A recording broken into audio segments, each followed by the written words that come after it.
Mom. I'm Kendall Lawrence. And today, oh, Happy New Year. Today is New Year's Day when you're watching this video.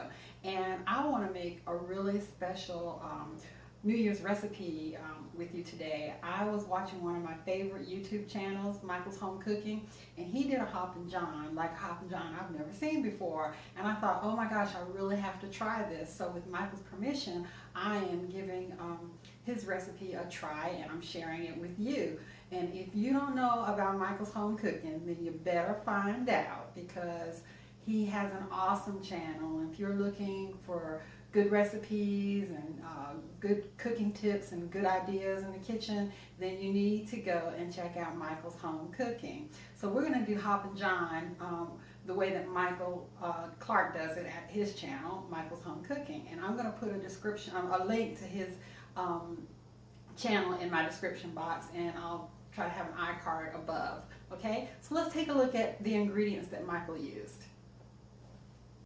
So I want to go over the ingredients, and I want to say that I am making a different amount than Michael. I'm feeding a few people, and I am going to use just about all of his ingredients, but I'm going to be using different amounts, and sometimes I'm going to be eyeballing it because that's just my style of cooking.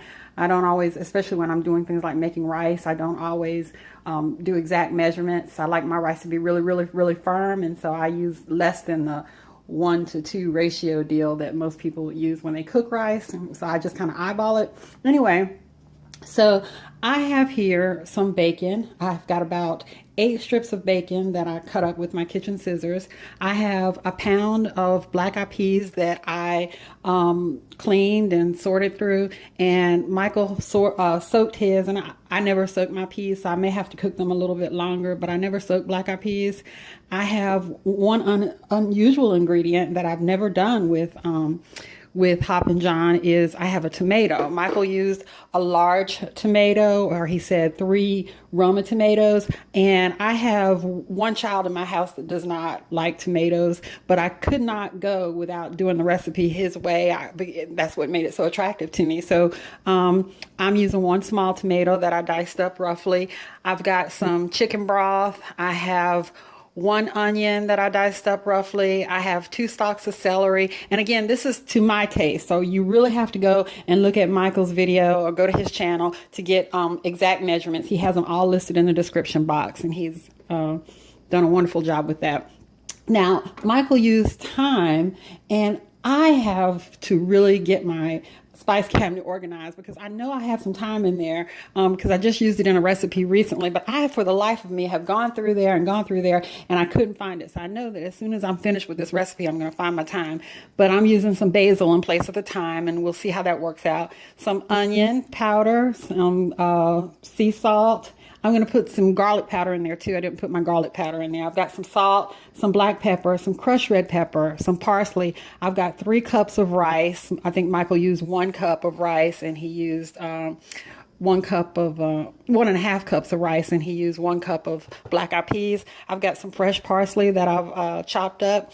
I've got some about 3/4 of a large bell pepper, and Michael said to use anywhere between 1 and 2 bay leaves, and I am not a big bay leaf fan, so again, I said I'm doing this to taste. Sometimes I feel like when you leave bay leaf in too long, it kind of, I don't know, it does something for me that I don't really like. So even when I do things like spaghetti sauce, I'll throw the bay leaf in, but I don't leave it in for very long because it starts to really just make it the way I don't really want it. So I'm going to do the bay leaf because he did it. And now I'm going to go ahead and I'm going to start rendering my bacon down. So let's get over to the stove. Okay, so I've got my bacon all cooked up, and I got that nice bacon fat down there, and I'm going to add my onions and my celery and my bell pepper. And I'm going to cook this around, not until the onion is translucent or anything like this, but you know, Michael says that the water or the liquid that's released from these vegetables is going to lift up that fond. There's a lot of fond on the bottom of the pot, and so we're going to just like saute these around for a couple minutes. Okay, so I've sauteed my veggies around a couple minutes. I am going to add about a teaspoon of my basil and about 2 teaspoons of the crushed red pepper.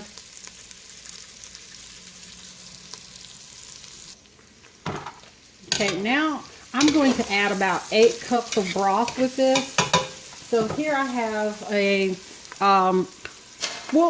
making a mess. Here I have a 48-ounce container of chicken broth, which is 6 cups. So I'm going to add all of this plus 2 more cups. Okay, so I have added my 8 cups of broth, and I'm going to add my black eyed peas in. And I'm going to add my bay leaf and my parsley, my dried parsley. About maybe 4 teaspoons here or more. I'm guesstimating. And I'm going to let this come up to a nice bubble, not a rolling boil, but a nice bubble. And then I'm going to let it simmer like that for about 25 minutes.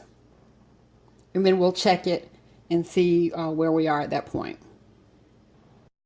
Okay, so my black eyed peas have been simmering here in the broth and the bacon and the veggies, and I let mine simmer for a little bit longer since I didn't soak them. So they've been in here about 35, almost 40 minutes now. So what I'm going to do is I'm going to stir in my tomatoes in my rice. Get this all incorporated. So I've stirred in my tomatoes and my rice, and I'm going to add some more broth to the mix. And I'm just eyeballing this because I don't want to add, I'm not adding another, I'm adding just enough to kind of be over the top of the rice like it is. I think I'm going to add a little bit of water because I'm out of broth. Just enough, because I want my rice to be really, really firm. And here's a place where Michael and I are going to differ. I'm going to let this come to a boil, and then I'm going to put the lid on it and just like leave it alone until I'm pretty sure that all of the water has been absorbed, because again, I like my rice to be extra firm. Okay, so I'm going to let this come to a boil. Okay, so it's come to a boil. I've given it a stir, and I'm going to put the lid on, tight fitting lid. I'm going to turn it down to low. On my stove, I'm going to turn this down to between 1 and 2 on my electric stove, and I'm going to keep the lid on there probably for about 25 or 30 minutes or until I feel like all the water has been absorbed. And I also want to say that while it was simmering early, that first 40 minutes that I let it simmer, I added some garlic powder and some onion powder and some cracked black pepper in there in the mix too. So I'll be back. Okay, so it's been about half an hour, so let's take a look at it. Oh, yay. It came out so nicely. Let me see if I can get a close up.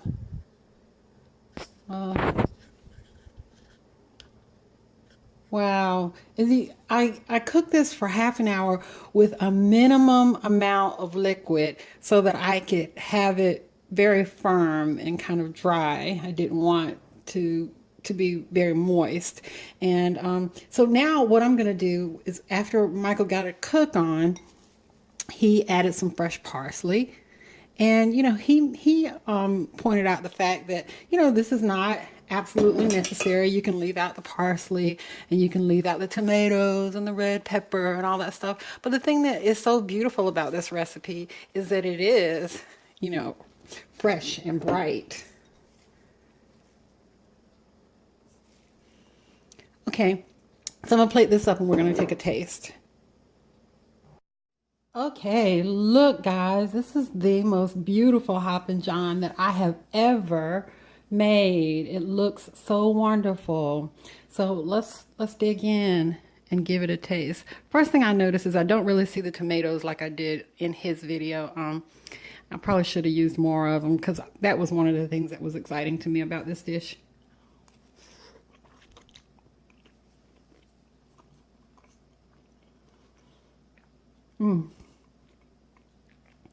That's wonderful. Again, it's fresh, it's bright, it's got a lot of fresh ingredients. I'm going to double dip. Nobody's eating this but my family and I. the celery, the onion, the fresh parsley, there's tomato, you know, it's not just a, can't eat with my mouth full. It's not just a pot of black eyed peas and some rice. It's special. It's stepped up quite a few notches. Please give this a try and go by Michael's Home Cooking and thank him for this lovely recipe. Thank you, Michael. This was a great recipe. You guys will love his channel. He's got some great recipes and some great tips and great ideas. You'll thank me for recommending his channel. So please do that. And before I go, I want to tell everybody Happy New Year. And I want you to have a joyous and blessed New Year. And I appreciate all of my subscribers and viewers, new and old. And it's just been a fantastic time for me. And I look forward to 2017 and hanging out with you guys some more. Please comment, like, subscribe, share, and go feed your family. I love you guys. Bye-bye.